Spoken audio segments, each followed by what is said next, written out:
Welcome back, everyone. Ready to dive in. Today, we're tackling a big one. Think about this.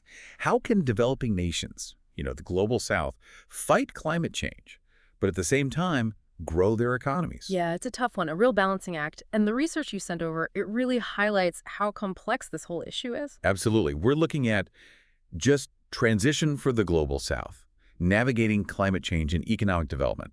Really gets into the weeds of it all, which is what we're here for. So, starting with the basics, just transition.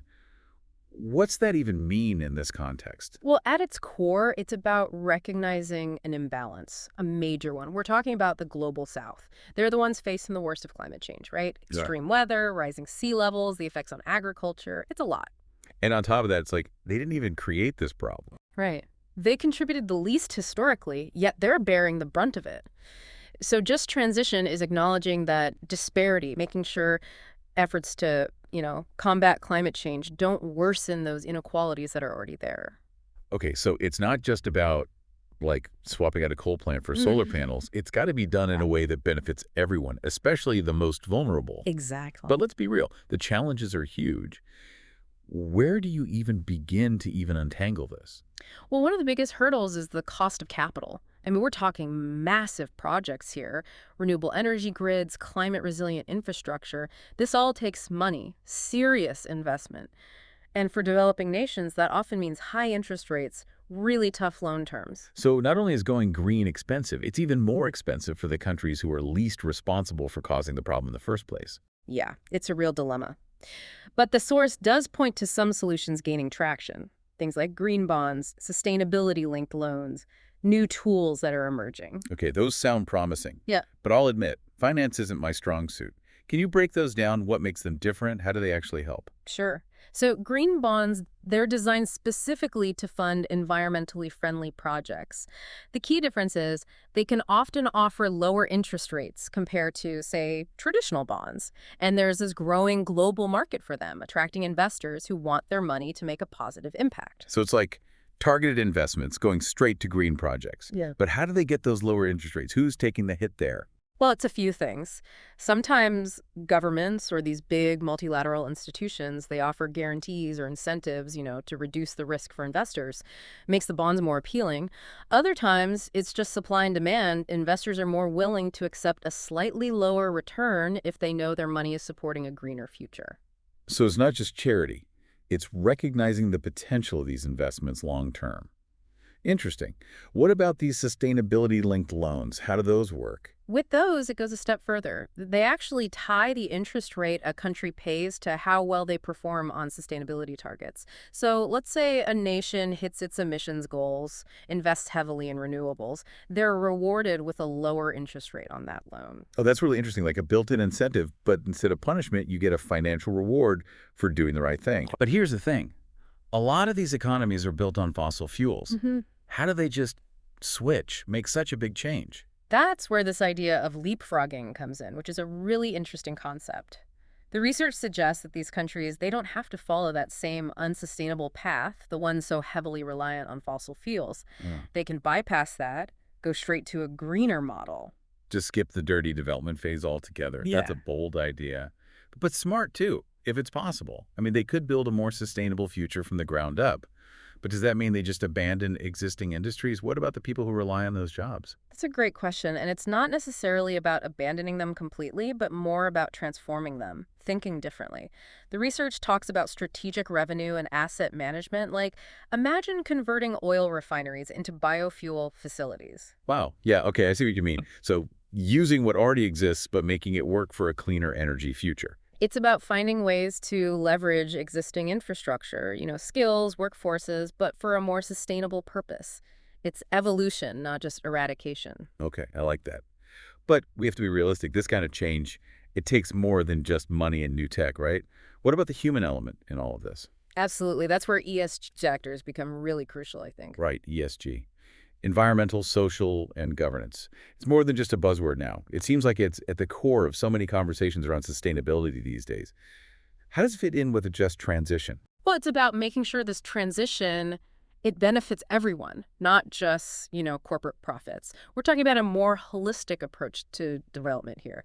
Take the environmental part. Yeah. It's not enough to just throw up a solar panel and call it a day, That's right? right. It's about really minimizing the environmental impact every step of the way.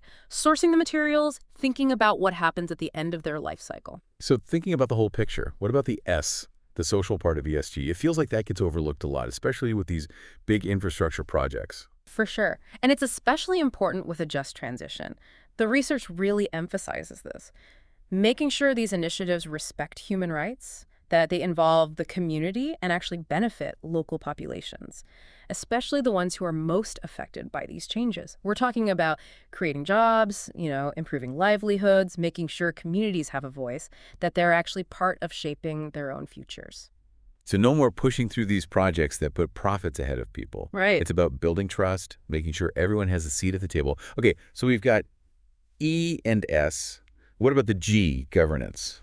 That one feels kind of vague sometimes. Yeah, governance is all about transparency, accountability, making sure these projects are managed responsibly, ethically, and with input from all the stakeholders, not just whoever's, holding the money. So clear guidelines, strong regulations, open communication, it all matters. And I bet investors are paying attention to this more and more, right? Yeah. No one wants to be seen as supporting something that's like shady or exploitative. Exactly. ESG performance, it's becoming a deal breaker for a lot of investors. And they're getting more informed too. It's not enough to just put on a green facade. They're looking for real evidence, a genuine commitment to sustainability across all three of those pillars. So you got to walk the walk, not just talk the talk, which is something I'm really interested in, because it feels like this is where individuals can actually have an impact. So for our listeners out there, maybe they're feeling inspired by this or maybe a little overwhelmed. Like, what can we actually do? How do we support a just transition in the Global South? What are the concrete steps? It's a question a lot of people are asking, and the research actually offers some clear answers. It outlines 5 key actions for investors. And I want to emphasize, investor doesn't just mean Wall Street, Right. It means anyone with a pension fund, a retirement account, even just a small amount to invest. Everyone has a role to play. I love that. Yeah. So what's step 1? Where do we begin? It starts with really thinking about where your money is going. Are your investments aligned with your values? Are they supporting companies that are truly committed to this transition, or are they propping up the problem? So do your research. Don't just blindly trust a fund because it's labeled green. Exactly. And next, don't underestimate the power of your voice. Engage with those companies. Ask the tough questions about their ESG practices. Support policies that promote sustainability both locally and globally. Make them accountable. I like it. What else? The research talks about getting creative with funding, too. It's not just traditional investments anymore. Look into impact investing platforms. Think about supporting those innovative financing models we talked about, like green bonds. Find those avenues where your money can have a more direct impact. So thinking outside the traditional box when it comes to investing. Okay, that makes sense. What about the last 2 actions? Collaboration is huge. We need to break down these silos, work together, share knowledge, resources, expertise. Find organizations doing good work in sustainable development, especially ones that understand the local context in the Global South. Because one size fits all doesn't work, right? Right. Each region has its own unique challenges, opportunities. Absolutely. And that leads us to the final action, building capacity. Investing in people, not just projects, supporting education, training programs, things that empower local communities to lead the transition themselves. Giving them the tools and knowledge to create a better future.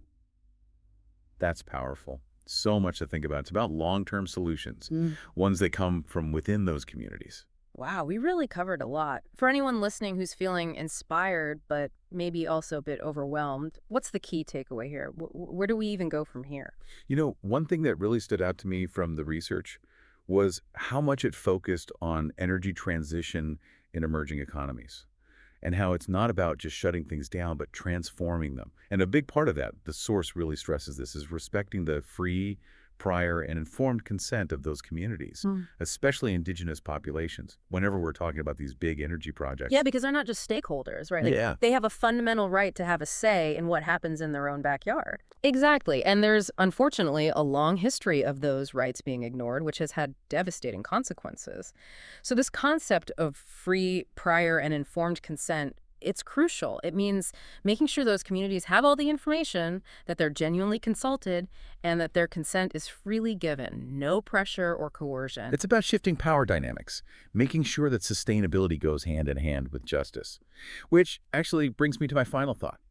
If we can get this right, if we can really prioritize people and the planet over short-term profits, I think the Global South, they have a real chance to not just catch up, but to lead the way, to become a global leader in this new green economy. I think so too. And honestly, I think the rest of the world needs them too.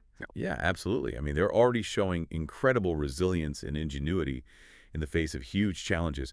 So imagine what they can accomplish with the right support, the right investments, a real global commitment to a just transition. Couldn't agree more. It's an exciting vision for the future, for sure. It really is. And it's one we can all be part of creating. So to everyone listening, let's do what we can, however big or small, to make that vision a reality. That's all we have for today's deep dive. Thanks for joining us.